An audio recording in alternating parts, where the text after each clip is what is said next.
timing for me. Thank you. うん。OK。じゃあ。はい、I'm Anything ready. else you wanted to say, or? No, Okay, no, okay. don't worry. Okay. じゃあ、よろしくお願いしよろしくお願いしAll ます。 right, all right, all right. Right. Okay, so everyone, this will be like a very introductory thing. We're gonna show you a couple of kanjis just to like explain certain concepts, but you're not expected to like know these kanji. You're not expected to learn those kanji yet.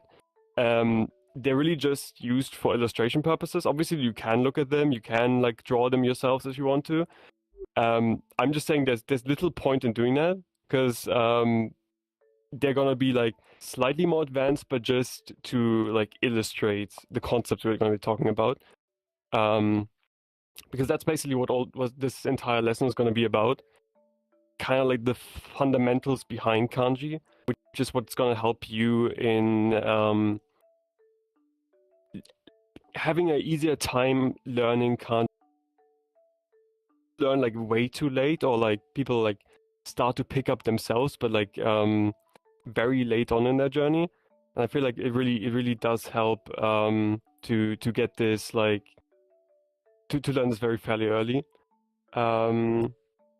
So just if you guys could like maybe jump, show of hands, like who here knows how to read hiragana? Okay. Ooh, nice, nice. Okay. I see a lot of jumping, a lot of hands being up. Okay, great. So that's good. Because I think we're gonna like for some of the kanji we're gonna use the hiragana, but we're also gonna say it in case you don't know how to read hiragana. And if that's the case, we recommend going to the hiragana classes. There's one upcoming. I don't know which day. I think Tuesday or something. I don't know. Tomorrow.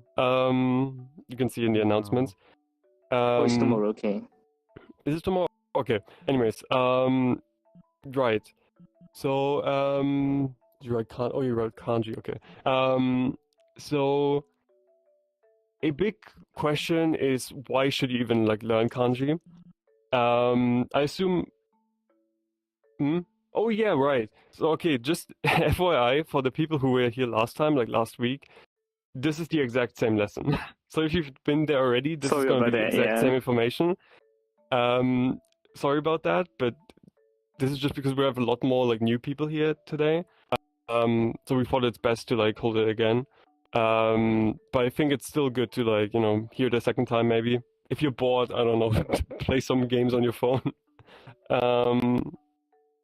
But anyways, so why should you be learning kanji? Obviously, all of you probably have some interest in kanji already, considering you're here. And probably the major reason is that just Japanese uses kanji and Japanese people use kanji. And if you go to Japan, there's a bunch of kanji. If you read books, there's a bunch of kanji. So you kind of need to learn them if you really want to get far. But I feel like that's not like such a great reason.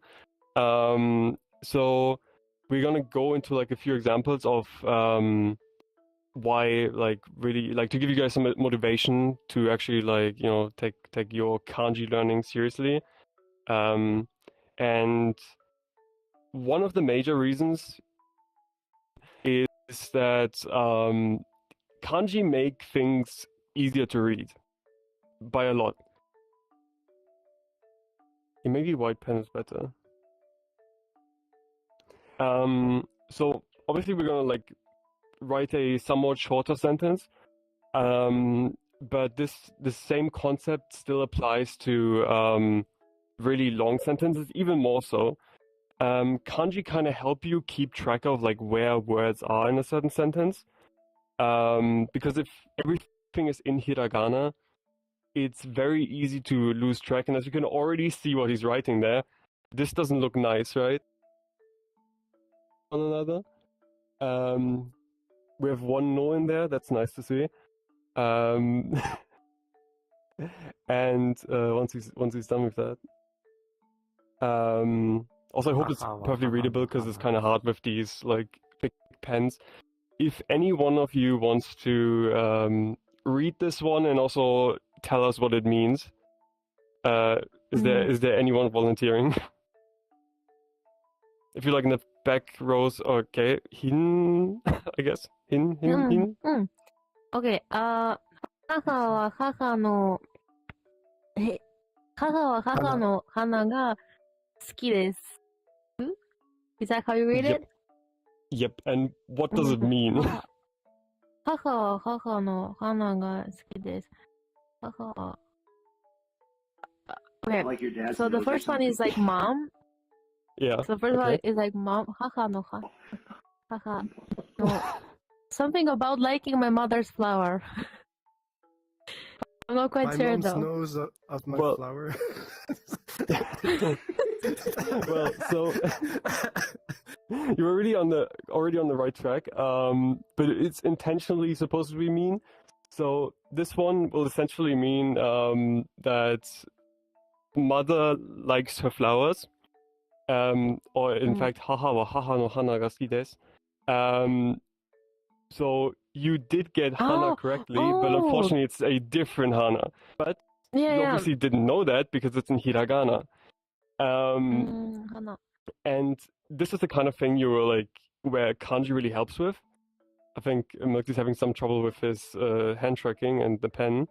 You might also have to be a bit bigger with the strokes. So, 母の花は is my mom's flowers, like her. My mom, 母の花. Yeah. She likes her flowers, like her own nose. Obviously, like this is something like you couldn't really know if like just reading the hiragana, you would have no idea if it should be nose or flower. So just in text, like having kanji there really helps you out. And once again, seeing that some of these haha or these has are not was, but just haha like mother, really helps make this a lot easier. Like if you just look at the bottom line, it's much nicer to read, much better to look at. And this obviously doesn't just apply to these short sentences. This just like the longer a sentence gets, the better it is to have kanji in there. Because no one really likes reading like an entire book that's just in hiragana, unless like a children's book. But they're like made to be easy. So yeah, that's like one good reason. Another one is actually similar in the sense of what we already like saw with hana, is there are a lot of homophones in Japanese. Do you have a question? So about hana, that's not like the hana flower, or because the kanji. So this one's nose. Yeah, this one is okay. And やっぱりね。If Milky wants to quickly do the flower one, your hand is fine. Yeah, just do it underneath. It's fine. Yeah, do it somewhere. Here. It's like bigger. Yeah. Because of the pen size, it's kind of hard to draw sometimes. It's kind of off center, but this yeah. would be, yeah, it's a bit tilted, but this would be flower, as was your guess. Unfortunately, it's nose this time. They sound the same almost. Nose, my pen is gone, so it's okay. Okay, sorry about that. It took my Also, by the way, for the other people, if you have questions, like feel free to like raise your hand or like jump, because I have like entity calling on, so like if people are too far away, I don't see their model. So the people in the back row might have to jump if they have a question. Hana and Hana. Is there a question from Finny Fisher there? Yeah, not really related to the lesson. How do I turn off the music? I don't know. Turn down world sound, I think. Yeah, turn down the room for the menu. Depends which. If you're using a controller, you can use the right stick. Do like 2 times bottom, and you have a small menu that shows with a sound menu and a teleport menu. Yeah, that one. So you can. Sorry, I'm not seeing. I'll just use Oh my menu, god, that's the there. world audio. Thanks, though. Yeah, the word audio should just be fine. Just remember to turn it back on when you go to other things. Yeah, that's why I don't like using world audio, because I often forget. Yeah, fair. But anyway, so flower, nose, right? Very different, sound the same, but obviously very different meaning. Right, so kind of, we already went into this, like homophones, words that sound the same, but in Japanese are written differently. They exist in English too, like flower and flower. One of them being the thing you bake with, the other thing being hana. Actually, you can probably, if you guys want to take a picture, feel free to do that now, because we're going to erase the white text in a second. I'm just going to give you guys a couple of seconds. Yeah, maybe like 5 seconds is enough, I guess. Yeah. 10, maybe 10, 9, 8, 7, We have to do like 6, such a big countdown. 5, 4, 3, 2, 1, and they are going to disappear. Yeah. Oh no, sorry. Well, someone was too late, but... It's camera sound, yeah. Anyways, right, homophones. We, yeah, Japanese has a lot of them, and that's really where kanji like really shines through. If you want to like write them down, the ones we have. Like very nice example is like atsui. Does anyone know what atsui means? Hot. Hot, okay. Hot, thick, Yeah, I'd say. Hot and thick, okay. That's already pretty good. Like I said, from hiragana you can't tell. Like if you want to like draw the kanji versions we have. Obviously this like doesn't really tell you anything. Based on sentence context, you might be able to tell which one's being referred to. Obviously, like the weather is hot makes more sense than the weather is thick, whatever the fuck that means. It means like there's a lot of moisture in the air. It's thick and sticky. Is that actually is that a term? I don't know if that works in Japanese. I'm gonna be honest. I don't know if that like translates perfectly one to one. Like... Yeah, Clammy. I guess you could like maybe say kuki wa atsui, like the like atmosphere is kind of thick. I don't write this drawing on the blackboard. You didn't write the e's at the back, yeah. Sorry, I just like want to like Yeah.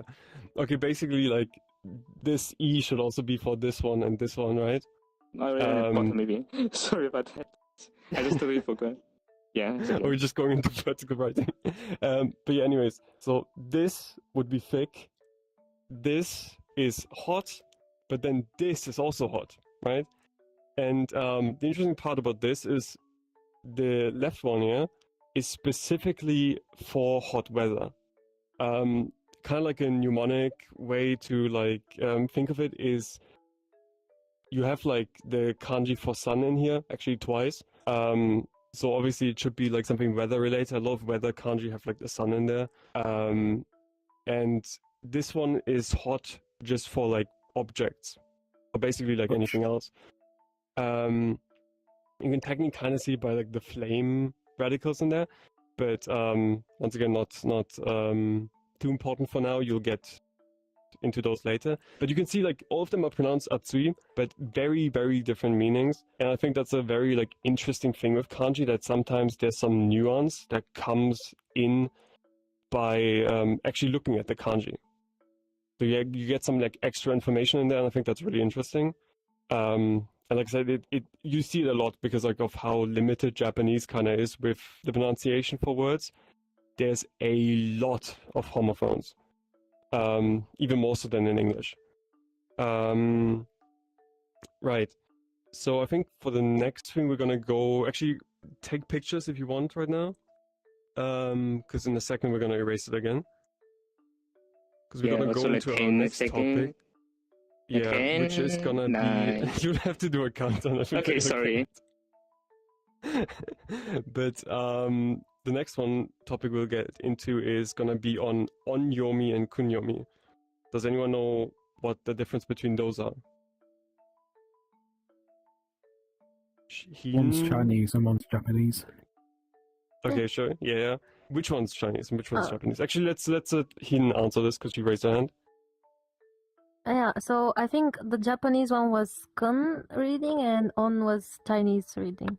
Yeah, that's correct. In case one of you is a Chinese speaker, you might have probably already realized that the onyomi reading isn't always like exactly as the Chinese reading for a kanji. or Hanzi as like in Chinese. That's because it's like more based on like old Chinese, so like the readings for those actually like changed since then. But basically that's what it's based on. With onyomi readings, you're often gonna see the same kind of like very similar patterns. I would say like kunyomi readings tend to be a bit more unique, as opposed to like onyomi readings, which are like there's a lot of the same ones. And there's a couple of patterns for those readings. If we do we have examples for that? It's not written down, but it's fine. Think of some. So usually for the first one, if I guess which one? Oh yeah, if you have a kanji that's by itself, obviously this is moon, which the kunyomi reading for that is tsuki. The onyomi reading getsu, or I think gatsu also sometimes, but mostly getsu. And if you have a kanji that's by itself, like just a kanji, most of the times, obviously there's going to be exceptions, but pretty much 99% of the time, it's going to be the kunyomi reading. So you would know that this would be read as tsuki if you know the kunyomi reading for a word. So that's why it's useful to like have both those readings. And now if we go into like another word, for if we have two or more kanji, what you're often going to see, this one's like a bit less clear on like which one happens more than the other. If you like have any example for that, it's fine. Take your time. I mean, you can technically just konya, right? You mean the same kanji, right? Maybe like this. If you write like this, it will be the other reading.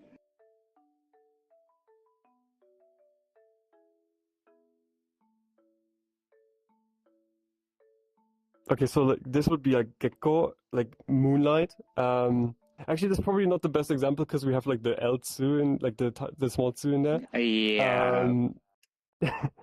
Just do like konya, I guess. Yeah, I guess. Like tonight. If you have two or more kanjis next to each other, usually the reading for both is gonna be the onyomi reading.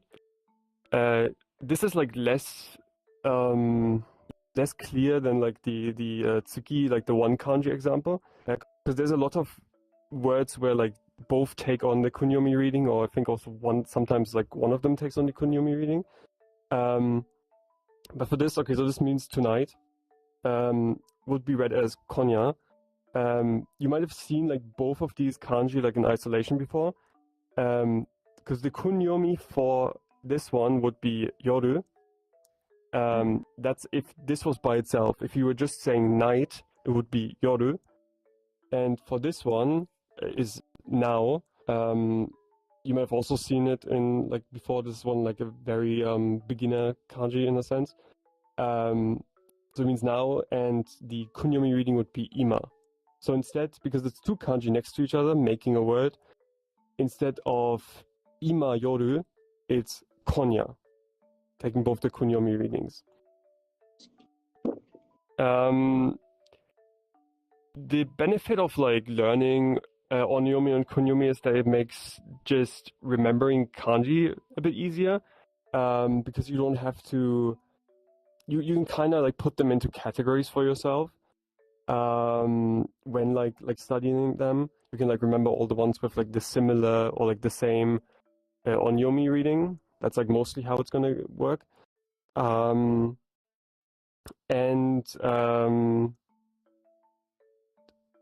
I just looked at my notes the wrong line. Right. So with onyomi and kunyomi have kunyomi or onyomi readings. Obviously, they will have like a reading for it, but there's some kanji that you're just never gonna see. Some of them really like just don't have a kunyomi reading. It's just never used. Some just never have an onyomi reading, and sometimes there's examples where they are more obscure. so they might have onyomi and kunyomi readings, but just some of them don't get used. There's a good example for like some kanjis which have a lot of onyomi readings, like say, right? Technically. If you want to do that, I guess. Yeah. So this one, Inside of the book. I think it's fine. Yeah, you can read it. This one has a shit ton of readings. It's like I don't even know all of them. Seisho, what's the other ones? It's hard to say that all of them, like Nama, Shio,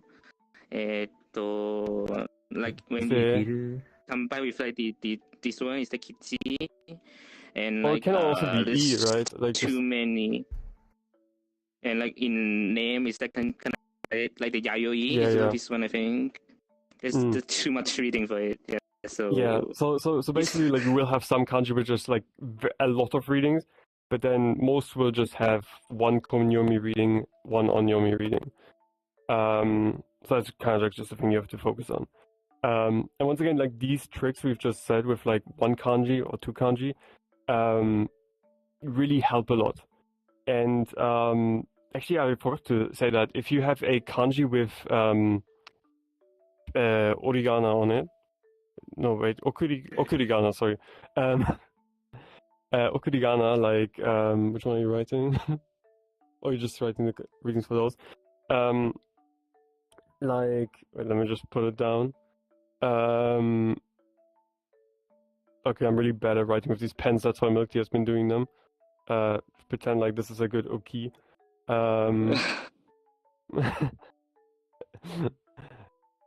So for like big, you also use the kunyomi reading for this kanji. Otherwise, it would be like tai or dai. But when it's basically making up a word with okurigana, so like hiragana completing the word, you'll also most of the time be using the kunyomi reading. So that's another thing to keep in mind. And that will also be it for the onyomi and konyomi stuff. Are there like any questions about that? Yes, Hin? So how do you call it? Hold on, I forgot. Okurigana. Okurigana, yeah, I have heard about furigana, but what is okurigana? Okay, so furigana is the reading for that kanji, but okurigana is just what the hiragana is called that comes after the kanji, that like, or like not technically after the kanji always, but it's part of the word Yeah. oki. But it's just like these two characters at the end here. Like those Yeah, would so be okurigana. for example, let's say taberu, and we put the kanji, and the other two are okurigana. Taberu, beru. Exactly, yep. Okay, wakarimashita. Right, so wait, another question from Itoru Miritaria. Oh, コメントが、あります。So, you know, Okay. something kind of cool about onyomi. So, from what I know, onyomi is closer to Cantonese, modern day Cantonese, because a lot of onyomi. So, a lot of Chinese was introduced to Japan during the Tang Dynasty, and during the Tang Dynasty, the dialect spoken was closer to modern day Cantonese. So, a lot of onyomi, like oki, for instance, in Mandarin, it's da, you know, the character for oki, but in Cantonese it's dai, and it's also onyomi, it's dai also. There's some exceptions to that rule, but I definitely noticed that for the most part, a lot of onyomi is definitely closer to Cantonese. Anyway, I guess that could be true.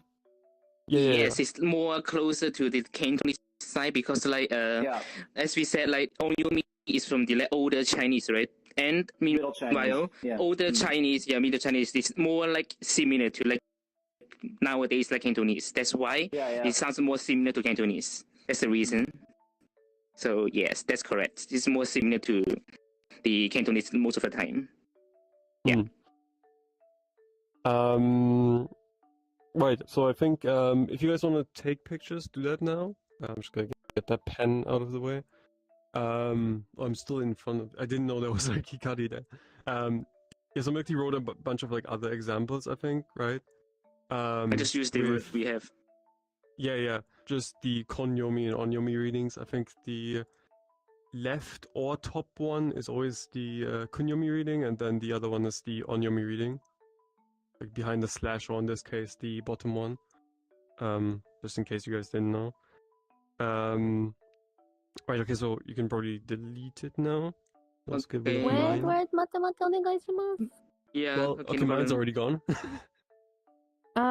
Also for the reading of, okay, Yeah. 月 It's yeah.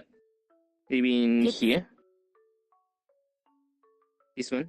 Yeah. はい、月こういや、違うかな。 Cool.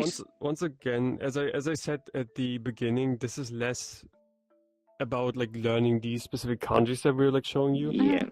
These are just supposed to be like examples. So like you don't need to learn these yet. Yeah, just like was curious about the reading of the moon and the light, so it would be what would be in Japanese again? Gekko. Gekko. So this one's a bit more unique. Often when a kanji ends with like tsu, and then the next kanji coming after it has a consonant at the start, you will often see it being like shortened to a small tsu, which then like doubles the next consonant. So instead of like being getsuko, it's gekko. Same with actually, does it apply? No, I don't know. Works with ku, but- I think. Hmm? With ku also there is same thing with like gakusei and gakko. Yeah. With Oh, that's gakko, cool. right? Yeah. So yeah, those kind of examples you will often see, but I think that's better to get into in some other classes, like some later lessons. Yeah, right. But I think now we can probably delete your thing. Maybe like even from 2 months we say add the Gekko thing. Okay, Yeah. sure. We can start talking with the next topic. Right, yeah. So, you've probably seen a lot of like maybe overwhelming characters for you, depending if you just got done like with learning hiragana. But kanji are often like simpler than they appear, because they have a thing that's called radicals. Does anyone know what radicals are? Hina again. So yeah. Hi. So she's like the one who raises her hand the first, and that's why I keep like calling on her. Yeah, I don't mind anyone else saying though. It's well, radicals are the parts that, like the smaller parts that form the like any kanji, a single kanji, Yes. I believe. Yep, correct. So there's technically two different kinds of radicals. There's a like official set of radicals, which is what textbooks kind of use, or like dictionaries. And then there's also like a more colloquial sense of radicals, which is what we'll be mostly using, and like most people studying Japanese, like from a Western standpoint, are using this colloquial sense of radicals, where radicals, a kanji can become radicals. This isn't really a thing in like actual radicals, but it is it's just a lot more useful for people, obviously, like learning Japanese as like non-natives. I also think you could probably be writing a tiny bit bigger because it's like slightly harder to see. Like in the future, okay. That was still fine. I just meant like in the future.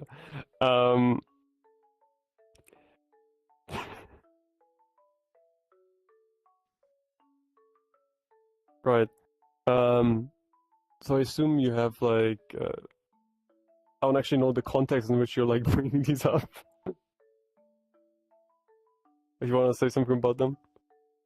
Those are like kind of, how do I say, I don't know how to describe those, but still it's more like element styles like radicals. I think they are all like water, fire, tree, Okay, yes. earth, So ground.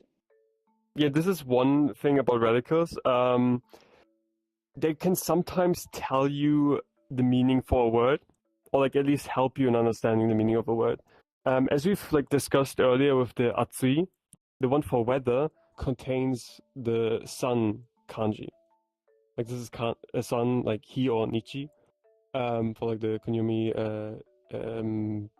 onyomi, and a lot of kanjis containing this have something to do with the weather. Obviously, not always.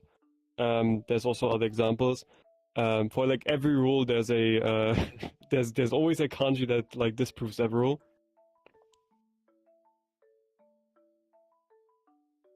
Sorry about that.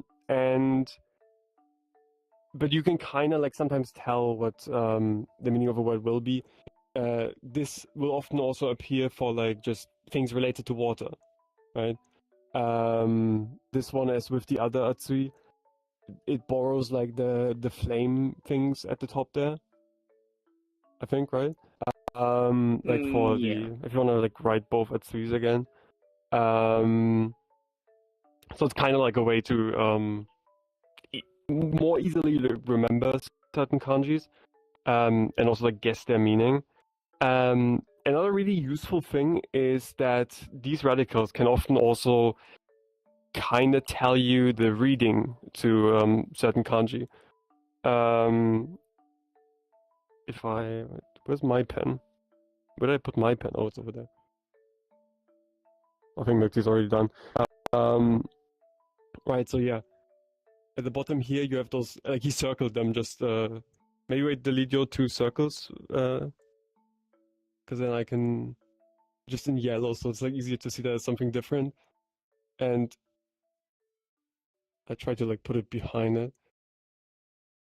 So you can see this one has 2 of the sun radicals in it, or sun kanji technically, but they just become radicals in this kanji.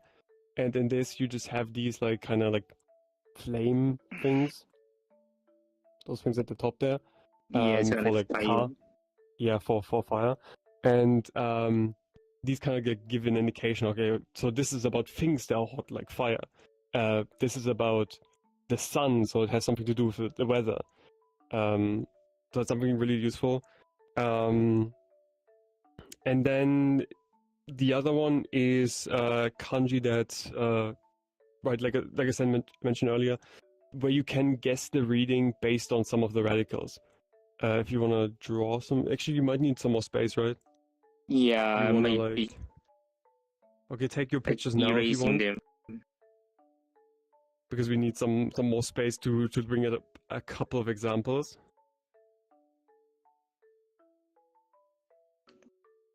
I'll give you guys a few more seconds. Yep. And they are going to disappear now. Okay. Right. So if you want to just like write those examples, yeah. I think the radicals that kind of like dictate the reading are really useful, because oftentimes when you just don't even like, you might know the meaning to a kanji, but you might not be able to pronounce it because you don't know the reading for it, and this really just helps you guess the reading. Also, it can make you appear smarter, like you know certain kanjis or certain words, even though you don't know them, but you can just read them because you guess. So everyone will think you're more impressive than you actually are, and I think that's a good thing. So we discussed this before, being read as se pretty often, and you can see it in like all of these kanjis. It's like in there as a radical. Like there's the kanji, here it is, there it is again, and there it is once more. And the interesting thing about this is all of these are pronounced se. And if you thought that, you're wrong, because this last one is not pronounced se. Because all of them follow the rule of like containing se, and then they're pronounced se, except for this one. There's probably also other examples, but that's the one we found. And yeah, this is a was there a mistake or? Oh. I see. Sorry about that. Oh, okay. This, by the way, just in case you didn't know, so like milk tea is Chinese, and sometimes Chinese Hanzi are like slightly different. They kind of mess up my mind sometimes. Yeah. Sorry. Like sometimes people like do the Chinese version by instinct. Yeah. But Just this by is how it's instinct. actually supposed to look. And once again, these 4 at the front are all pronounced se, except for this one.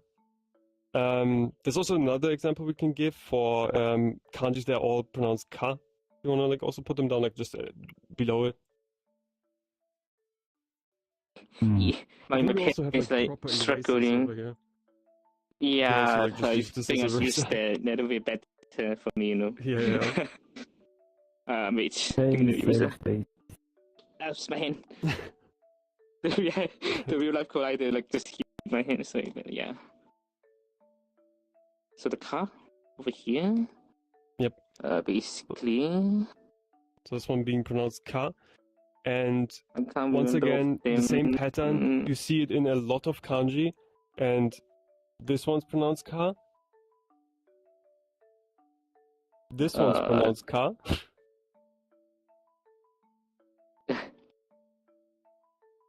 Take your time, it's fine. This one's pronounced ka. And some of you might be knowing where this is going.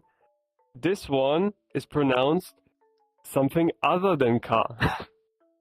Because once again, to every rule, there's an exception. There's this one kanji that's just like, I want to be different. And we technically hate those, but you know, it makes it easier to remember this one because this is the only, I want to say asshole, I don't know how much I can swear on here. Basically, these two are.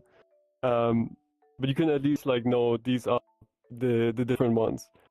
This one's obviously, by the way, pronounced as a, and this one is san instead of se. Just in case you wanted to know. Because I forgot to mention that. So once again, this appears often. This is like what we could come up with the top of our head. There's a lot of examples where you're just going to be able to kind of guess the meaning because you see some certain radicals in it, or often also kanji who look similar have similar pronunciations. So that's also something that's useful to consider. I think that's it for radicals. Does anyone have like any questions specifically about that? Some people in the back like jump if you have questions. Like after the second row, that's where like people start disappearing from me. By the way, because my computer is kind of a bit fried, so for the time being. Same with milk tea actually. Yeah, I don't see anyone jumping, so I feel like it should be fine. Dying. Yeah, like milk tea's PC recently just broke, so he's like on some temporary replacement. So by the way, just take your pictures. We're gonna be erasing this. Sorry, I forgot to mention that. Could have done that the entire time. And once again, try to remember these concepts. Focus less on the actual kanjis. Because I don't know like how you guys do your notes for this, or if you even take any notes. A lot of this stuff should also just be brought up again when you're actually like going into actual kanji learning, because these are like all patterns that you're gonna see again and again. I think now we can erase it. There's been enough time, and we get into like our last big topic, which is gonna be on stroke order. A lot of you might already like know stroke order to some extent, because you've like because you know hiragana and katakana maybe, and kanji follows a lot of these like same patterns, but there's a couple of extra additions to it. The thing was with stroke order, you technically don't have to follow stroke order, because if it looks the same at the end, like what does it matter? The only problem is sometimes stroke order really does help in making a kanji look the way it's supposed to and make it like more easily readable. For example, sometimes doing a certain order helps you like kind of frame the kanji in a way and make sure it's not getting too big. I think we can do like examples in a second. Because I saw you were getting ready for that. My right hand is set by. Give me a second. Oh, whoops. Fly Oh, around. Sorry. And he came back. Yeah, my right hand's dying, so I'm just left and And we right. were about to like have some murder You're mystery into happen hell. here. Yeah. But my In the PC is void. really like struggling now. For The some reason, I don't know kanji why. got struck him down for his hubris. Because I write the wrong kanji there, so that's why I guess. Yeah. Because he made a mistake earlier. That was higher, Yeah. Sensei. Yeah, like I got punished. What should I write anything? Yeah. Take good example. I think no, we just start with very simple stuff. So the rules you might already know from hiragana and katakana is that lines are drawn from top to bottom, left to right. This is a useful example, kinda Yeah. every time. I love this word. That's why. Yeah. He just loves writing nama. Which is technically also fresh in a way, so it's also technically my name. Technically. So you make of that what you will. When he says he loves this kanji. Anyways. So once again, as you saw him like write, ignoring this line for now, he wrote this left to right, top to bottom, left to right, left to right. You know? So this in general, like you already know this with hiragana. Same thing. Another thing which I don't know what's like the best example for that. I think maybe like just the kanji for 10, that you do the horizontal lines first usually, and then come the vertical lines. So for 10, very, very simple, just a vertical line and then a straight line. This is technically more of a cross, but it's Yeah, it's too close enough. long because I'm writing Yeah, like it's, the sideway. yeah, it's fine. So once again, as you saw, this line first, then the vertical line down.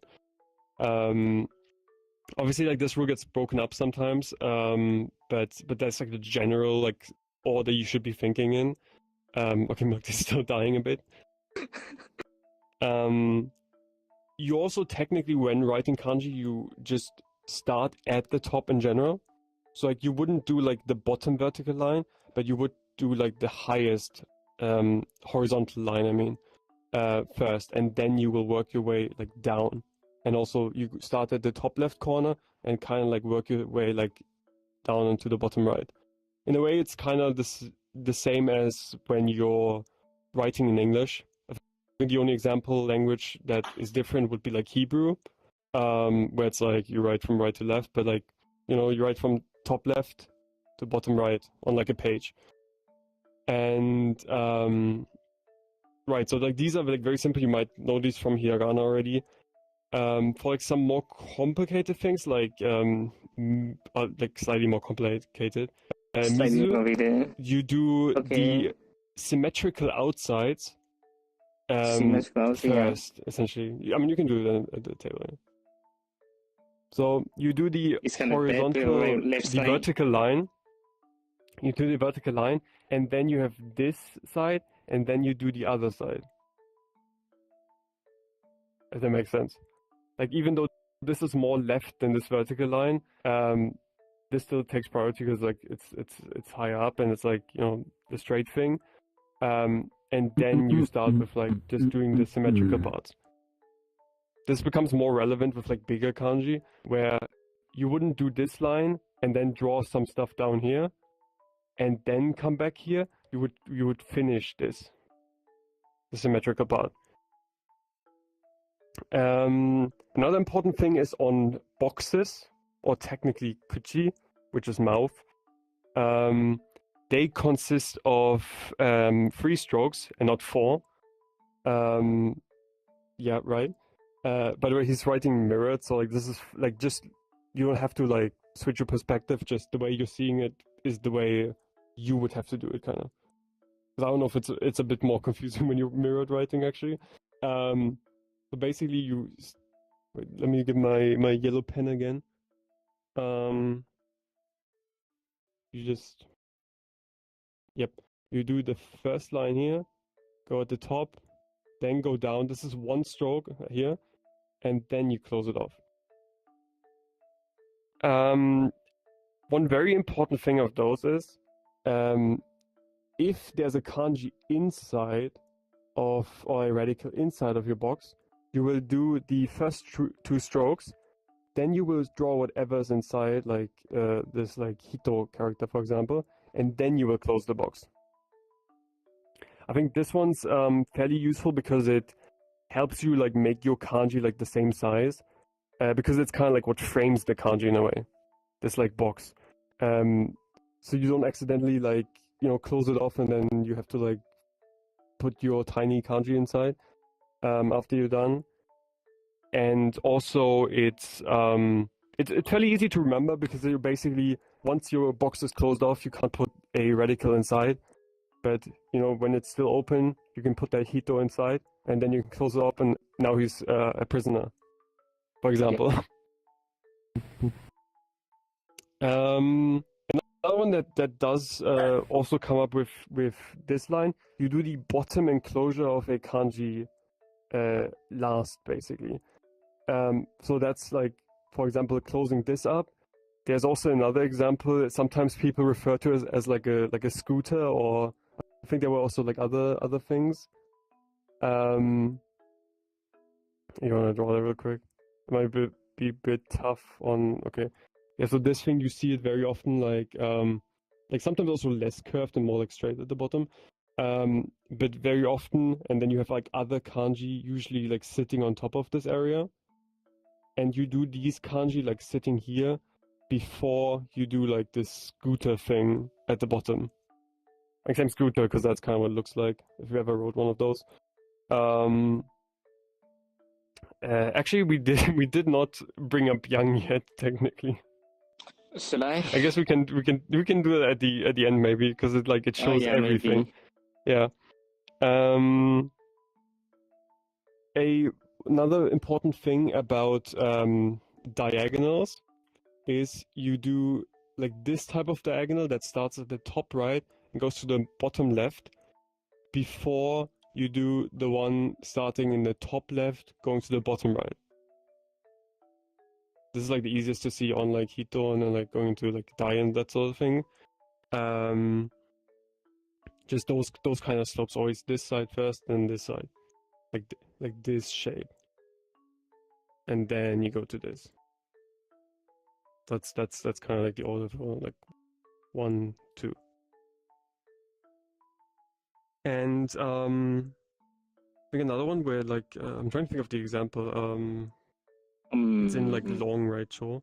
The piercing strokes will often be done last. What piercing strokes means is essentially you have a bunch of horizontal lines and then a line going through it. That's just like an example if you want to give like some other some proper ones. Yeah, I guess okay, this is like a pretty simple one, like just Naka. Where you draw the box, close it up, and then you do the line that goes through like your radical, through your like vertical lines. And once again, a lot of these rules like are helpful. They might make it easier for you guys to remember them if you like follow a certain pattern always. But at the end of the day, if you don't want to focus too much on the stroke order, that's also perfectly fine. Japanese natives also don't always have like the perfect stroke order. They might also like do certain things differently, as long as like the end product looks the same. As long as it's readable, I think that's kind of all that matters. But I would still recommend to like know these things. Did something happen to I don't know. It's just useful to know, and you guys can later on decide like how much emphasis you want to put into this specific part, the radicals. One very other important thing is you will often do kanji in sections. What that basically means is when you have a kanji that consists of many radicals, you will finish one radical before moving to the next one. And we can also give you a very beautiful and terrible and horrifying and awful example, which actually take some pictures now, and then we can erase everything. The example we're gonna give is we can erang. By the pronunciation, you can probably already tell this doesn't really sound too Japanese. It doesn't really come up often. You're mostly just gonna see that kanji as an example of horrible kanji, and not as you won't really read many words consisting of it. I think now we're fine erasing stuff. And Milk Tea will try his best at writing Byung. He might make a mistake because this is off memory. And once again, once you're gonna see it, you will realize that it is kind of tough. I hope this is gonna be like big enough, so like it's readable. And for those who already like know some kanji, you might recognize some certain radicals. I think that's good enough, yeah. Also, one last thing I forgot to mention about radicals. Sometimes sometimes they will take on a different shape. This is especially apparent with the hard kanji that's at the bottom here. I'm missing something. What am I missing? Wait a minute. I feel like there's something at the top. Yeah, what did I miss? I don't know. The Gundam kanji? The Gundam kanji? Is it? Oh, I don't know. I'm not very familiar with Gundam. Sorry, let me starting from the beginning again. Oh, okay. I'm so sorry about that. That's fine. This is very important for his mental to get this right. Yeah, probably. Perfectionist. Now, Like if you ever see him like write this a bunch of times in a room, he will be put into like a mental asylum. Yeah. So Because like this is kind of what crazy people practice. Back in my high school, my teachers asked us to write this word as a punishment if we forgot to hand in my homework. So yeah, that might be the reason I know how to write this word. So yeah, good story, I guess. Yeah, so this is literally torture, this kanji. That's why it's horrible. But then again, if you saw him write it, you kind of saw he was applying all the rules we discussed earlier, like the sections, just like all the stroke order rules. And once again, like the scooter thing at the very end. And what I mentioned with like some kanji sometimes looking different. This here is kokoro, just heart. And it looks very flattened. Like normally it looks a bit, if you want to just like draw that next to it, you don't have the pen. Yeah. Sorry. Like I just want to write with his telepathic like hand skills. Just more put like it down there. Yeah. It's kind of Normally it looks more like this. Another example of a kanji that will look very different is like mizu. I think that's actually probably like even more so different. Like mizu gets really simplified. So this is mizu, and then as a radical, it often just becomes this. Hanzi. They look basically nothing alike, but I think a way to kind of like remember the right one is it kind of just looks like some water splash particles. Three drops. Hanzi. Yeah, it's like some. Yeah. Imagine like just like a wave splashing somewhere, and then it's like just the water drops there, like shooting off it. But once again, like you're gonna like learn more on how to use those like mnemonics. Yeah, exactly, Satori. I think that was Satori. With the water droplet emote. You're gonna learn more like ways to kind of like remember them. Those kind of things in like other lessons, other kanji lessons. And I think that's also technically it now. Just one more important thing is for the stroke order, I recommend reading the Tofugu stroke order article. It's really good. Just like if you want to write, or you can like tofugu. It's a really good article. It basically just covers the rules we just discussed. If you want to like reread them again. Also, I'm holding the pen way too far away, so it's like really ugly. Tofugu, and then just type in stroke order, and you will most likely find the correct article. I think it's really good to like just remember like the pattern a bit more. And once again, stroke order isn't the end-all be-all. Japanese people make mistakes with stroke order. It's perfectly fine to not have perfect stroke order as long as it's readable. But stroke order does help in making things more readable. I think that's also technically it for us now. Like, does anyone have any more questions or like general, I guess general questions about like the entire thing? Not Yeah, what's specifically just your about radicals? question, Hung? Yeah, so essentially, what did you write all in radical there? What's the meaning of this? Byang? You mean the reading of Byang? Like the meaning of it? Yes. I don't actually know what Byang is It's a supposed to mean. kind of noodle. It's called like biang noodle, biang mian. It's a Okay, kind of but noodle. right, okay, but it doesn't have any translation per se. Not Not really. really, no. It's just The like thing kind of is, like like I said, a sound this of the noodle. this like, is used splashing on so the table. rarely. Yeah. So Uh, this is so like uncommon. You'll only see this one because of how hard it is. Like right. no one, like a lot of Japanese speakers can't write this It's an one urban legend. unless they learn it as a joke, as like a look how Right, hard okay. of a kanji I can write. There's not a necessity to learn this one then. No, not at all. Like I Okay. couldn't write this Yeah. one. Mukti is just crazy like that. Okay.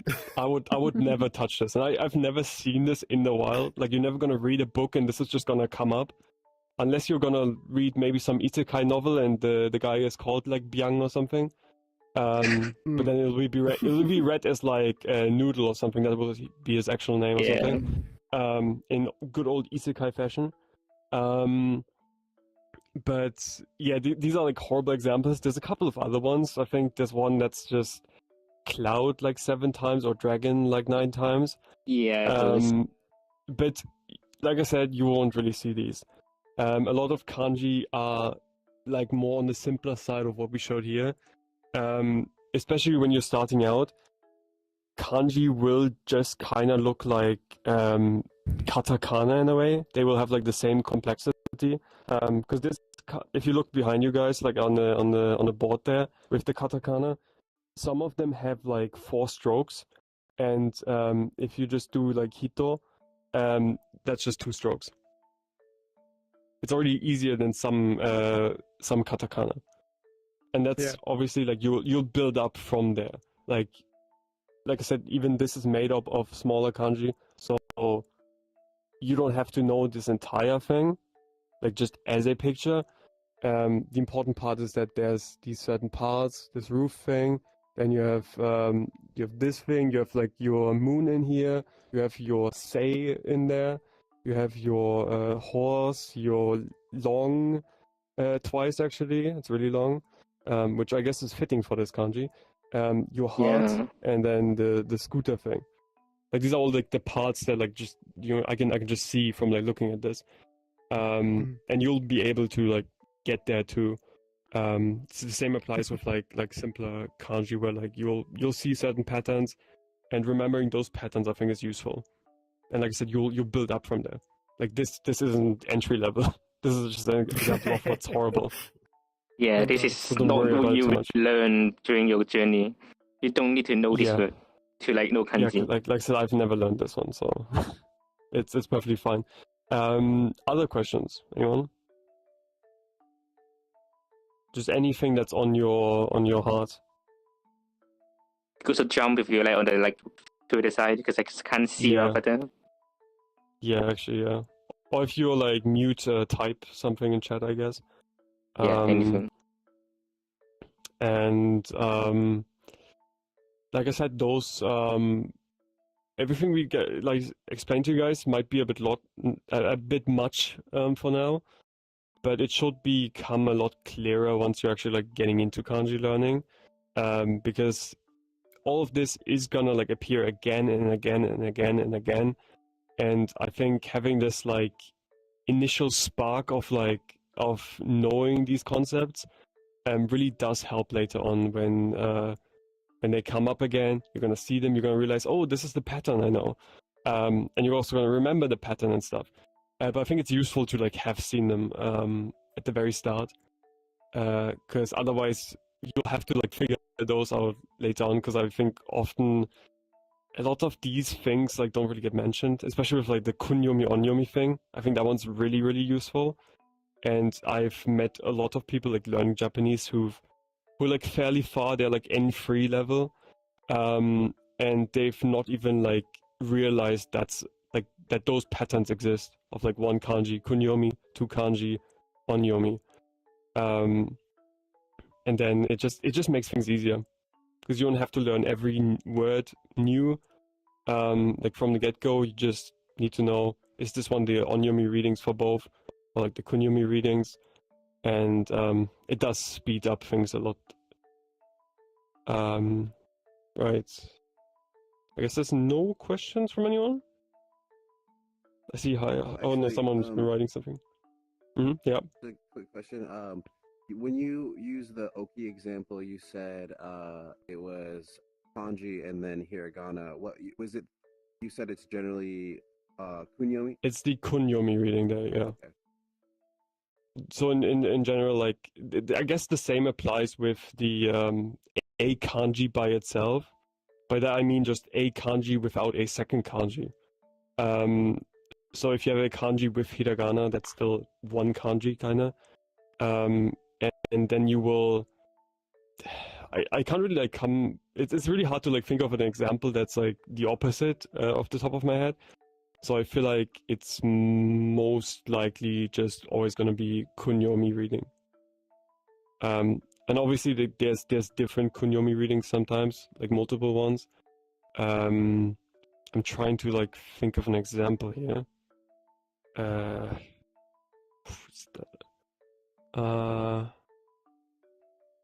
Wait, does ku also like use the shoku kanji from taburu? Was it a different one? Yeah. You mean this one, right? This one? Yeah.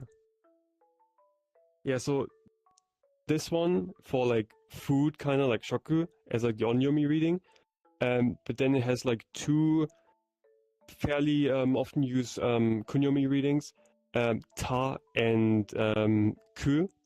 So this would be like ku, like to eat. It's more of like a like slightly ruder version of like to eat. And then if you write this kanji but with be ru, it's instead read as taberu. So like this then becomes ta instead of ku. But like I said, same kanji, and that also like exists often. What's the best way for the beginner to practice kanji? I think a lot of it's kind of repetition. Trying to write it a couple of times, read it, you see it. Whenever you see Japanese text, try to see what like kanji you know.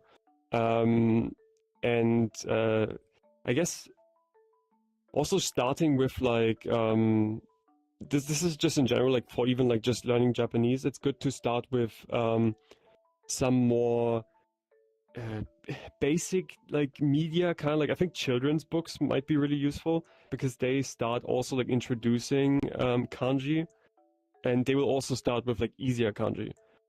Usually the order that you guys will be learning kanji in isn't exactly the same as Japanese natives, just because they have like another concept to it, where like for foreigners sometimes there's more focus on the complexity of a kanji, because it's like a new concept, so like a lot of strokes is a lot more intimidating, and as opposed to like just which kanji gets used the most. There's like a balance to it. But I think still like children's books, that kind of thing, is going to be useful, especially stuff with like furigana on it. So like the reading for a specific kanji, because that can just like help you remember it more. So I personally haven't really like, my focus in kanji has never been on like writing kanji, but like reading kanji. So I'm actually like, I can like read most kanji, but when it comes to writing most kanji, I would have to like look them up first, like writing them by hand. So that's also like, so like writing them isn't necessarily super important. But like I said, it can help you memorize them, especially if you want to write them in VRChat and stuff. And otherwise, a really good way to like remember kanji is coming up with really stupid mnemonic devices. They can be like extremely ridiculous or like very simple, like just this looks kind of like water splashes. I'm trying to, yeah, I guess, okay, one good example would be going from like hito to like big. It's like hito is a person, and as soon as you add this line, it's basically a person like oops, I just recalibrated my tracking. You too, actually. Okay, we can't T-pose here, but it's basically a T-posing person. So they're spreading their arms, and so they're making themselves bigger, right? So that's like a way to maybe remember it. And then if you add like this thing at the top here, that means dog, inu. You can kind of imagine this is like similar to like the water droplet. It's like dogs always have their tongue out. Maybe it's the tongue or the tail, something like that, right? Or the tail, yeah. Like I was thinking about the tail. Yeah, it doesn't have to be like super. It doesn't have to make sense. It just needs to like make sense to you and just help you remember. And sometimes the more ridiculous, like a example is it's more useful. Another one, for example, maybe a bit rude. This one being fat, like for futoi. This is kind of just like maybe like a sweat drop, something like that. In that position, if it's a person, you can also maybe imagine something else. I have a feeling some people are imagining something else in that position. I'm not gonna say it. I'm just gonna get rid of that before people can think about it too much. So yeah, it's gone. It's big. It's just big. Okay.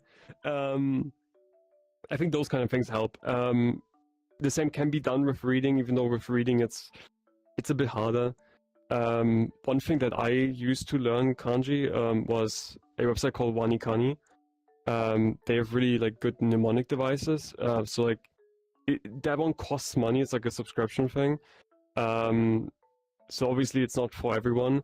But if someone really struggles like finding their own mnemonic devices for reading or meaning, that might be like something interesting to look at. I think they have like a free trial. I'm not sponsored by them.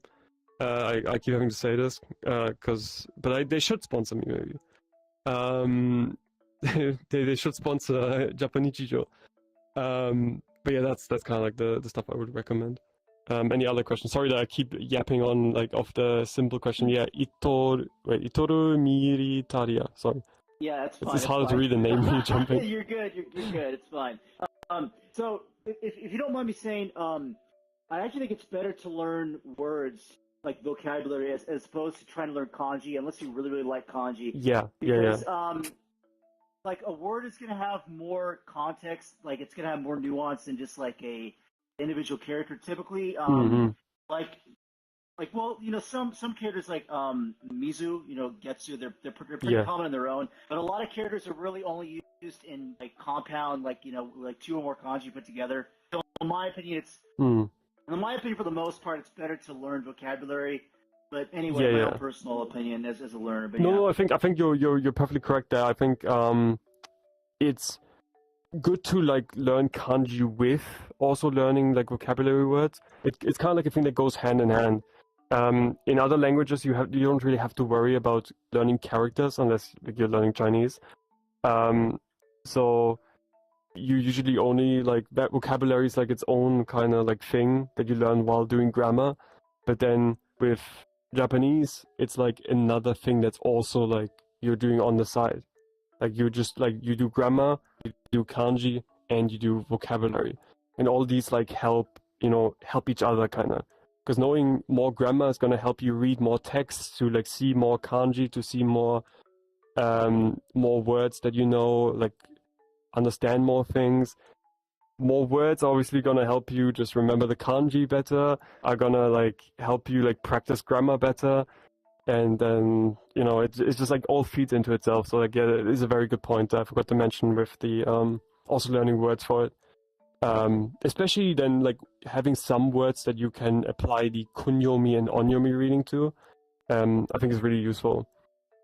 Like for like hito, for example, hito by itself, just human, and then like jinsei, like life, kind of those sort of things where like you have those two readings to kind of like fall back on if you're trying to remember the onyomi. You just think, but isn't it like jinsei or like ningen for the onyomi readings, and then you can extract them from that. I think that's also like a really good way to. Sorry, got a bit close there. A good way of like considering it. Other questions? Yeah, Raojin at the back there. Or was that just a general jump? Was that not meant towards me? Oh, okay. Just jumping from joy. Okay, sorry. It's fine. No, I get it. Sometimes you're a bit happy. You gotta jump. Yeah. Kanji makes me happy too. I feel you. And yeah, unless it's Byung, that one doesn't make me happy. Right. Other questions? Anything? Anything else? This is your one chance in life.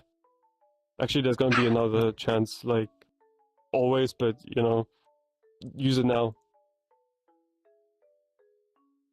Okay, I think that's it then.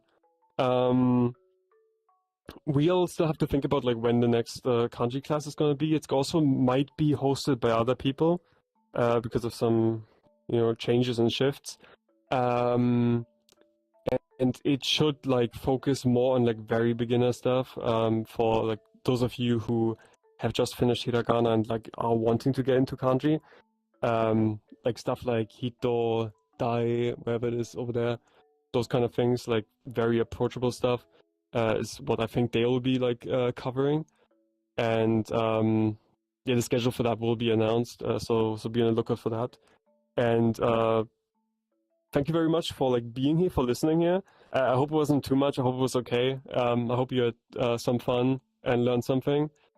And I hope it's gonna help you like in your kanji learning journey. So like big applause to you guys for enduring this. Well, big applause to you, especially. Yay! Oh, thank you. Thank you. That was very insightful, very useful. Yeah, I'm sorry, I'm not super used to like speaking in front of so many like people, even in VRChat. So it's kind of like the nerves are kicking in a tiny bit. I hope it's still fine. Yeah. It makes you like forget a bunch of things that you wanted to say, and then yeah. But yeah, anyways, like still like. It's okay. Thanks, guys, for listening. And yeah. Yep, thank you. Press on the milk. Do you still have like something? Yeah. Ring the bell. Yeah, sure. Yeah. Okay, guys, stand up, please. Those who can. 礼ありがとうございました。